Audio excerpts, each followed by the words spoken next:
एक बार की बात है, किसी जंगल में एक कौवा रहता था। वो बहुत ही खुश था क्योंकि उसकी ज़्यादा इच्छाएं नहीं थी। वह अपनी ज़िंदगी से संतुष्ट था।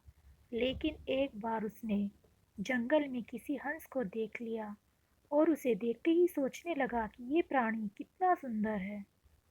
ऐसा प्राणी तो मैंने पहले कभी नहीं देखा, इतना साफ और सफ़ेद। यह तो इस जंगल में औरों से बहुत सफ़ेद और सुंदर है, इसीलिए यह तो बहुत खुश रहता होगा। कौवा हंस के पास गया और पूछा, भाई तुम इतने सुंदर हो, इसीलिए तुम बहुत खुश होंगे। इस पर हंस ने जवाब दिया, हाँ, मैं पहले बहुत खुश रहता था, जब तक मैंने तोते को नहीं देखा था। उसे देखने के बाद से लगता है कि तोता धरती का सबसे सुंदर प्राणी है। हम दोनों के शरीर का तो एक ही रंग है, लेकिन तोते के शरीर पर तो दो दो रंग हैं। उसके गले में लाल रंग का घेरा और वो सुर्ख हरे रंग का था। सच में वो बेहद खूबसूरत था। कौवा अब कोए ने सोचा कि हंस तो तोते को सबसे सुंदर बता रहा है, तो फिर उसे देखना होगा।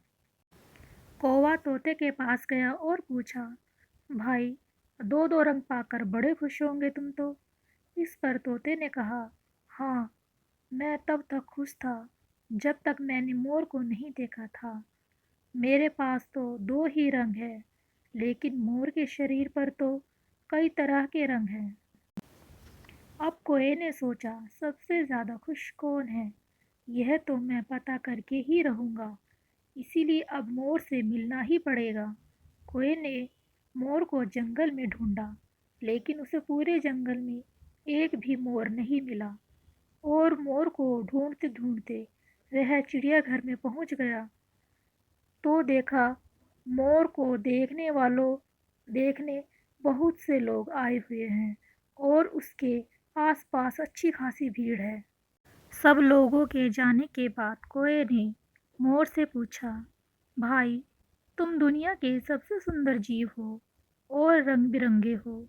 तुम्हारे साथ लोग फोटो खिंचवा रहे थे, तुम्हें तो बहुत अच्छा लगता होगा और तुम तो दुनिया के सबसे खुश जीव होंगे। इस पर मोर ने दुखी होते हुए कहा, भाई अगर सुंदर हूँ तो भी क्या फर्क पड़ता है, मुझे लोग इस चिड़ियाघर में कैद करके रखते हैं, लेकिन तुम्हें तो कोई चिड़ियाघर में कैद करके नहीं रखता और तुम जहाँ चाहो अपनी मर्जी से घूम फिर सकते हो। इसीलिए दुनिया के सबसे संतुष्ट और खुश जीव में तुम्हें होना चाहिए, क्योंकि तुम आज़ाद रहते हो। कौवा हैरान रह गया क्योंकि उसके जीवन की अहमियत कोई दूसरा बता गया। दोस्तों, ऐसे ही हम लोग भी करते हैं। हम अपनी खुशियों और गुणों की तुलना दूसरों से करते हैं, ऐसे लोगों से जिनका रहन सहन का माहौल हमसे बिल्कुल अलग होता है।